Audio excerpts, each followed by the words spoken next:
Привет, друзья! Это снова Евгений, и это наше большое путешествие по острову Кипр.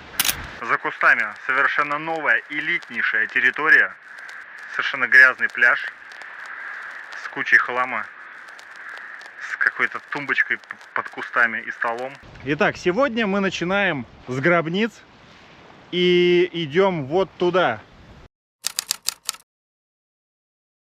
Новая Марина — это уникальный проект, единственный пока что на Кипре, и он олицетворяет совершенно новый этап, к которому стремится Кипр.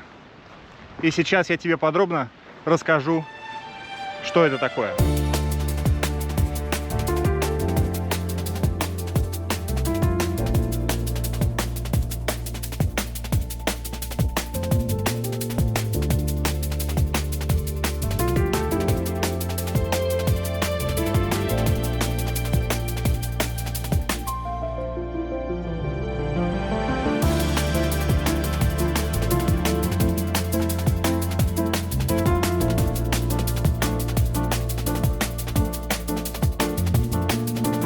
За моей спиной находится то место, где мы закончили выпуск в прошлый раз, а именно гробницы Махронисос, где покоится золотая молодежь 2 века до нашей эры.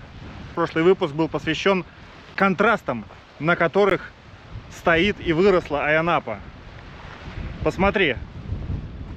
Раз уж мы, друзья, с вами выбрались сегодня в люксовый район, давайте посмотрим, что его окружает. Мусорные контейнеры от муниципалитета. Окей, есть куда складывать мусор, хорошо. Но вот тут дикий пляж, с которого мы начали сейчас, и вроде как пляж, который относится к этой территории, отгорожены прям колючей проволокой. Интересно, зачем? Чтобы беднота не щемилась к элите. Дорожечка, которая вся изначально раздолбанная, приводит нас в никуда. Просто в берег с камнями. Но пляжик все равно при этом выглядит довольно красиво. Да, и вот этот заборчик, собственно, мы обходим. Доска для серфинга, прибитая к лестнице и привязанная к забору. Стульчик для спасателя, интересно. Такое место оборудовано. И какая-то опять скульптура без каких-либо объяснений. Вот так, творчество на каждом шагу. Из каждого камня потенциально можно сделать арт-объект.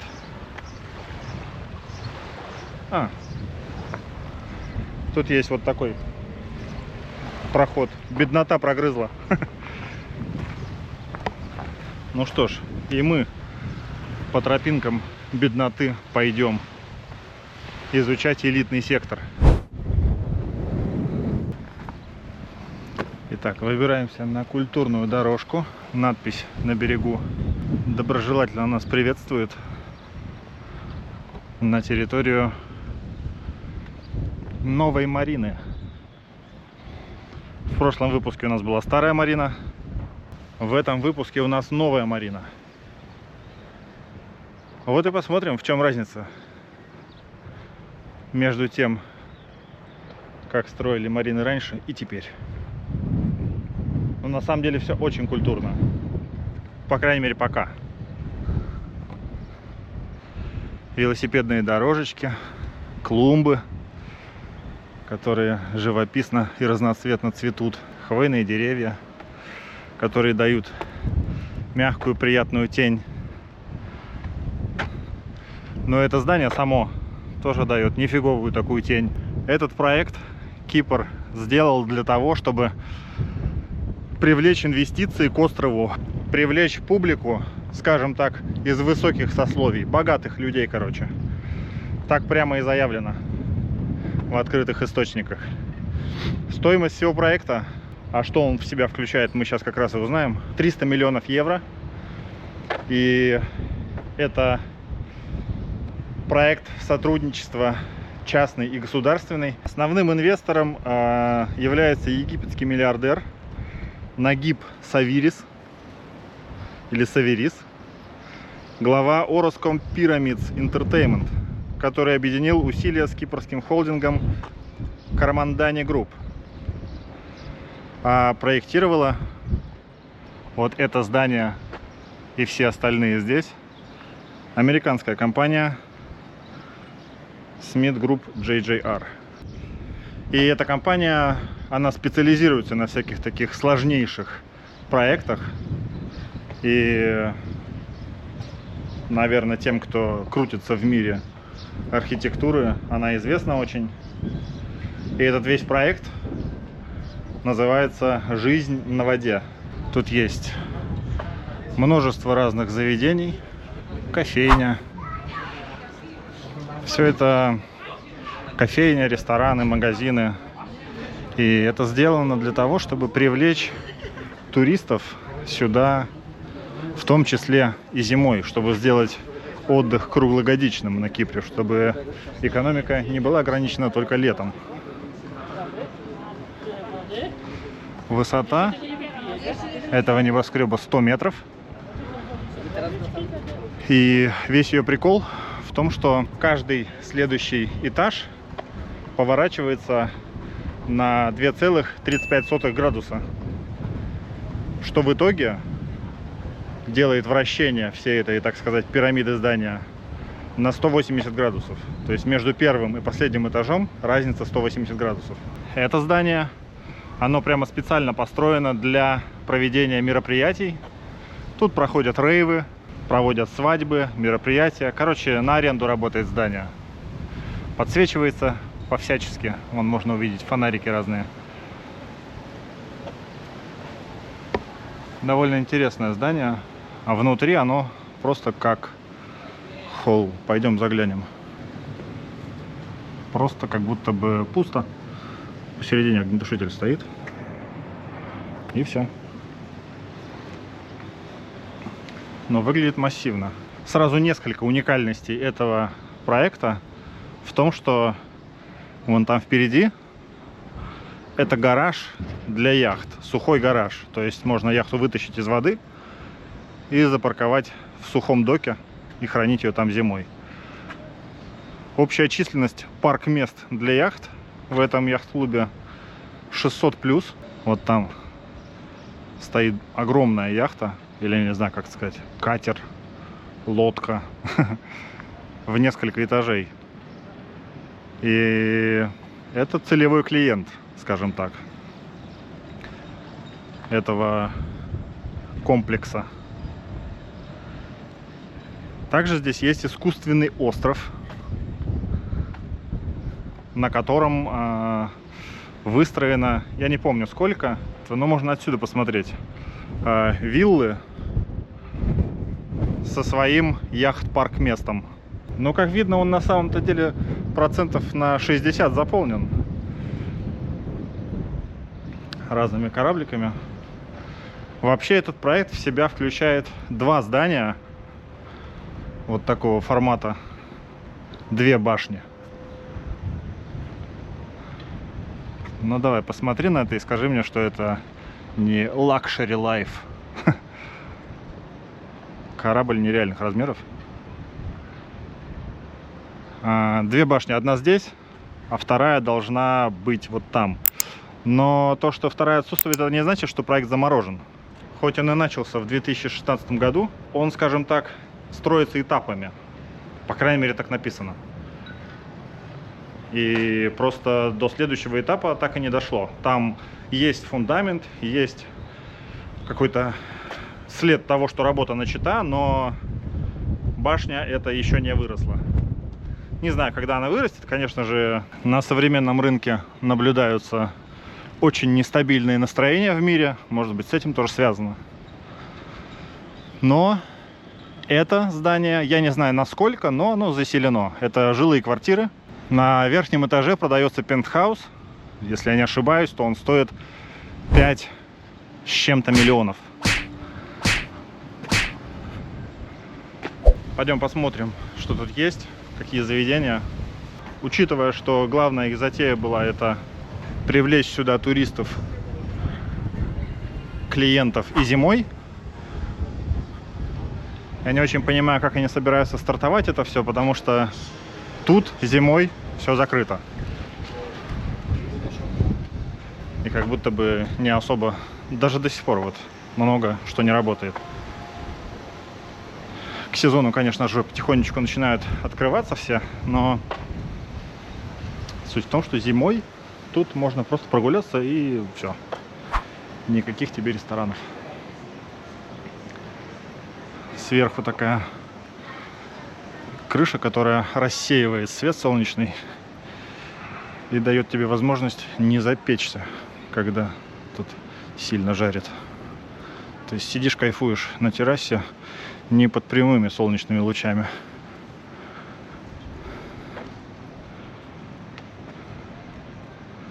Хорошенькие виды, не правда ли? Первые этажи здесь рассчитаны, конечно же, под всякие рестораны, магазинчики, представительства. А вторые этажи, вот в этом корпусе, где есть только второй этаж, располагаются всякие офисы. За каждым углом стоит лодочка, покупку которой можно пошерить с кем-нибудь. Дальше дойдем до этого представительства, которое занимается такого рода продажами. Посмотрим на ценники. Вообще место очень приятное на самом деле. Ощущаешь такую, знаешь, как будто о тебе позаботились, чтобы тебе было красиво, чтобы тебе было чистенько, чтобы тебе было вкусно, чтобы впечатления у тебя были красивые. Ну скажи, а какие здесь еще могут быть впечатления? Когда можно прийти и буквально вкусить Luxury Life. L'Atelier Robuchon. Ресторан, который как-то вот очень высоко ценится в мире ресторанов. Не бывал, поэтому ничего сказать лично не могу. Выставка. Арт. Бакс Банни. Розовая пантера. Довольно интересная экспозиция, но, кажись, закрыта.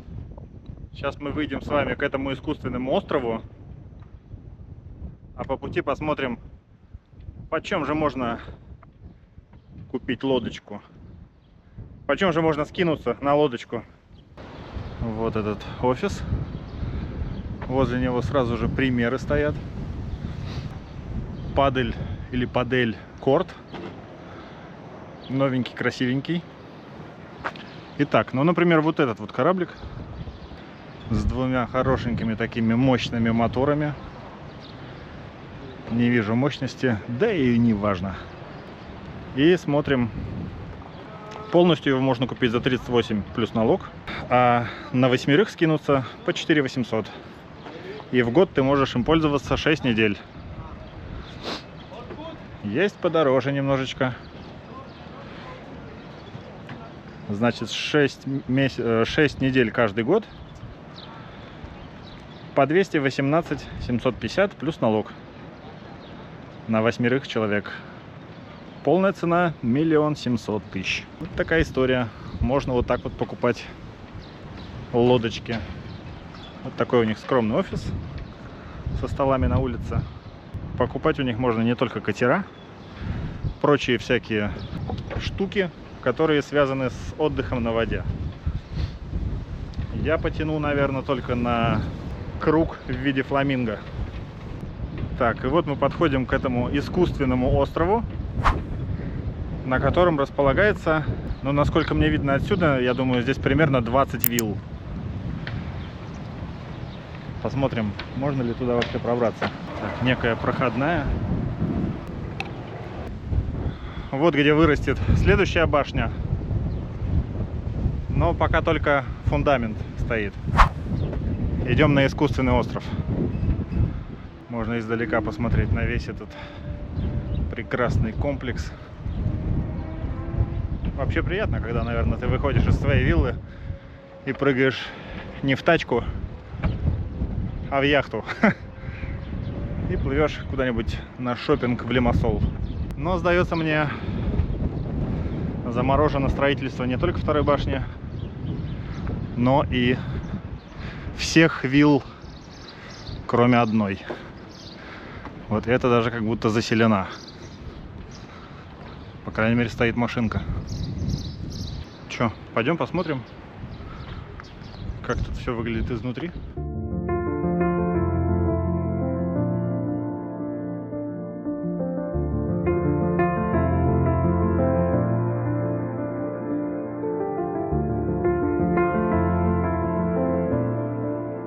Посмотрим на технологию строительства. Прямо отсюда и начнем.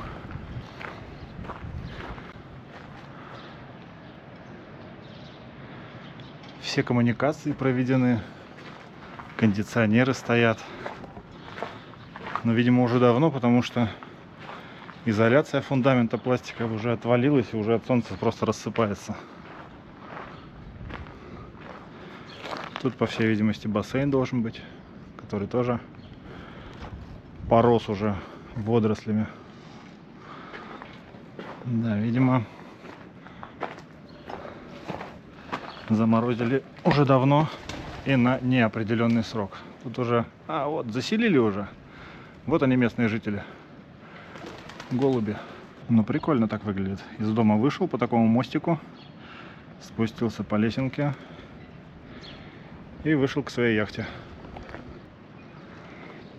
Да, как-то уныло очень выглядит. Видно, что все материалы, которые были использованы до момента заморозки, уже начинают портиться. Пластик же приходит в ломкое состояние, если за ним не ухаживать. Если тут, короче, не жить. Много чего придется менять. Да, как-то этот проект у меня в глазах сейчас немножечко обеднел. Как-то жалко его стало. Вообще такие грандиозные лакшери проекты не должны вызывать чувство жалости, правильно? Заколочено фанерой. Да, он же со временем начнет уже вообще разрушаться, если никто его не заселит. Обидно было бы такой проект потерять. Машинки там даже есть, стоят, как-то заехали. Они вот оттуда заезжают. Да, ну мы, короче, просто гуляем с вами по заброшке внезапно. Ну вот, попробуй мне сказать, что не контрастный город Айанапа. Рядом с гробницами, которым уже почти 4000 лет. Такой лакшери район, в котором такая заброшка. Как я еще это могу назвать? Скажите мне, если не контрастом. Пыль в глаза, друзья мои, нам пускают. Пыль в глаза. Фасад такой красивый, люксовый. А стоит немножко углубиться, разруха. Вот там еще виллы. Но у них уже как будто нет такой яхтенной парковки. Наверное, подешевле вариантик, побюджетнее. Кстати, не знаю, интересно, сколько эти виллы стоят, можно ли их купить, продаются ли они. Может быть, они достраиваются под клиента, и такая коробочка просто стоит и ждет своих покупателей. Только где тогда покупатели, хочется спросить. Почему они ничего не покупают? Все готово, ребята. Если вы еще не поняли, то можно покупать. Налетай. Да, если представить, как бы тут могла кипеть такая частная жизнь. Красивые машинки. Въезд по шлагбауму. Милые, красивые люди.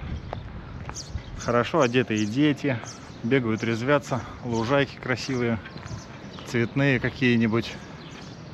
Клумбочки. Но нет. Просто заброшенный домишко, домишки, заброшенный район. Можно было бы жить, как эти ребята, но не живет никто. Что ж, друзья, пойдемте-ка вернемся более обитаемую часть этого проекта. А то тут как-то ощущение, что ощущение жалости появилось. Я думаю, оно не должно появляться в таких местах. Сейчас пойдем обратно к машине по внутренней части. Посмотрим, на что можно посмотреть. Посмотрим, на что можно посмотреть, да. Молодец, Женя. Хорошо составил предложение. Падель, падель. Кто как говорит? Я не знаю, как правильно. Просветите меня. Новенький, красивенький. Никто не играет.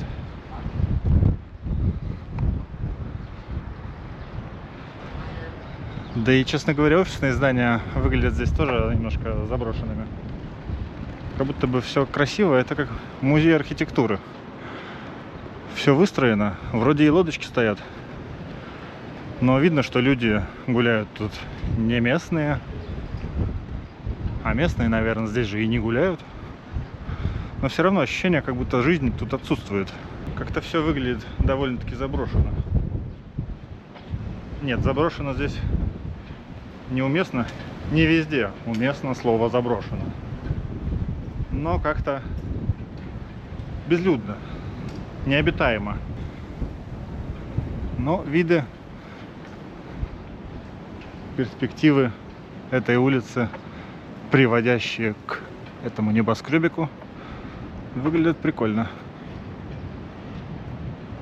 Столики под деревцами, все такое довольно уютно. Но вот как-то не хватает немножко человеческой жизни здесь. Есть ощущение, оно сохранилось как будто между стен этих построек, что построено все на пустыре. Как-то мало жизни. Сзади меня большое парковочное здание. Тут представительство каких-то корабликов, больших яхт, прогулочных катеров. Я не знаю, как этот класс транспорта называется. Тут еще один. Marine Aesthetics. Яхты. Бронировать, покупать. Спа тут есть. Вот в этом жилом комплексе, вот он, тут есть спа, тренажерный зал, лаунж-зона, разумеется, все это тут есть. И людям, которые, конечно же, тут живут, это все доступно. Насчет финансовой стороны вопроса я, конечно же, ничего не знаю. Блин, вот видишь, какая здесь весна. И зима такая же была. Ветер. Визуально погода классная. Но начинается ветер и пипец. Его не остановить. Оп. Зайдем. Консьерж тут есть. Тетенька-охранник нам сообщила, что в здании не только жилые квартиры, бизнес-площади тоже есть. Это ты стоишь на последнем этаже, смотришь вниз и не видишь нижних этажей. Предполагаю, что ощущение может быть довольно щекотливое. И поедем на следующее место, которое должно эстетически накормить вас досыта.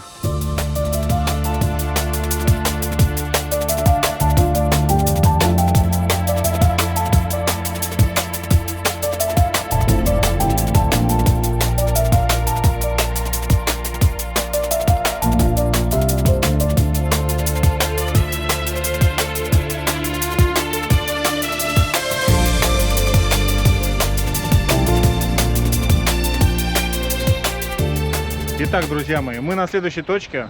Простите за очки, не можете мне взглянуть в глаза, потому что поднялся опять ветер штормовой. Песок летит, солнце светит. Мы опять с вами ощущаем на себе контраст эпох. Смотри. Вот там новая марина. Ее мы можем узнать по башне. Справа от нее сектор с виллами, который мы с вами посетили. И что же нас ждет? Вот мы эти поля объехали, да, объехали поля. И что нас ждет тут? Хоба. Церковь Ая Фекла.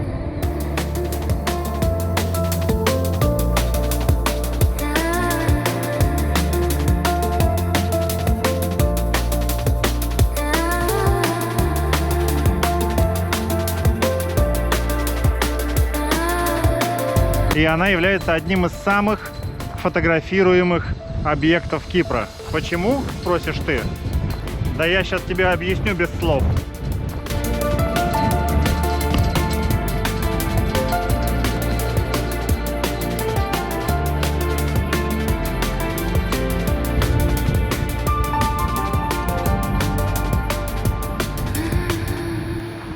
Удивительно, что сегодня церковь закрыта, потому что сегодня Пасха.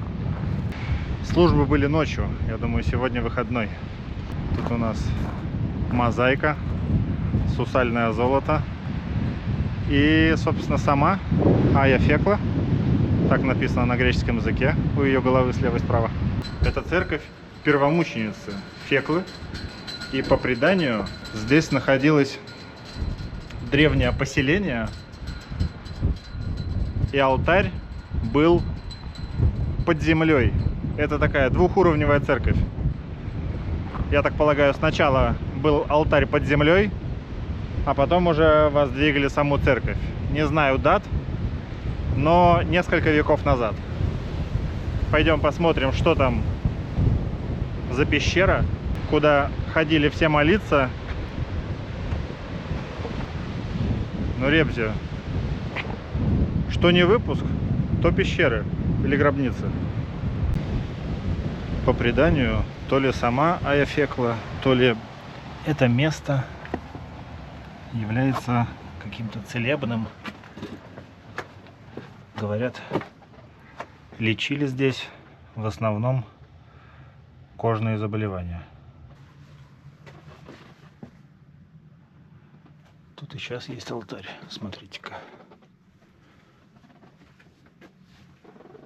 Пахнет ладаном, разумеется. Довольно мистично и сильно.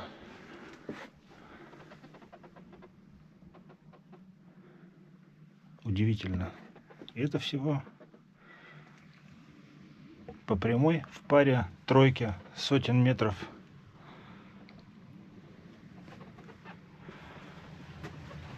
От Новой Марины. К стенам тут лучше не прикасаться, они закопченные все.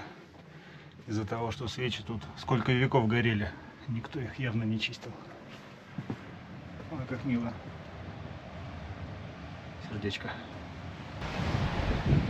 Ну вот я не знаю, как еще говорить, на каком языке, не упоминая слово контраст.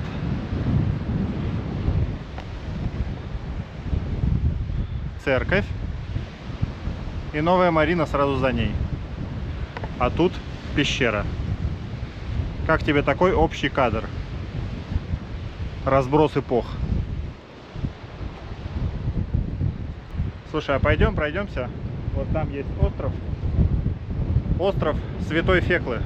Считается, что именно сюда приходили первые христиане, жившие в каком-то небольшом поселении здесь, и поклонялись Святой Фекле. Плюс к этому говорят, что в этой пещере глина, которая там есть, она якобы очень положительно влияла на их здоровье, и ею лечили преимущественно кожные заболевания. Но я думаю, современный мир ушел недалеко. Люди до сих пор пачкаются в грязи и считают, что это лечебно.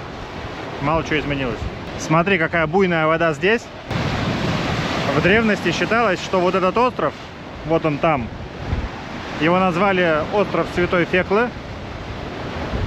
Благодаря нему, конечно же, это наделяли какими-то магическими свойствами, но якобы он охранял эту святую пещеру от бури. Хотя на самом деле он просто природный волнорез. Смотри, здесь сильные волны, а этот остров тормозит волны, поэтому там довольно тихая вода. А вообще здесь довольно прикольный пляж. И даже сейчас кто-то купается. И отсюда вид на две совершенно разных эпохи с разбросом в несколько веков. Ну что ж, друзья, на сегодня этот выпуск подошел к концу. Я решил его сделать компактным, маленьким, чтобы тебе не пришлось из его просмотра делать отдельное событие. Пиши в комментариях, нравятся ли тебе выпуски покороче или подлиннее. Будем делать так, чтобы тебе максимально было комфортно и приятно это смотреть. Наше путешествие продолжается. Новые, красивые, захватывающие, невероятные открытия еще впереди. Поэтому оставайся со мной. Спасибо, что ты здесь. У тебя прекрасный вкус. До встречи.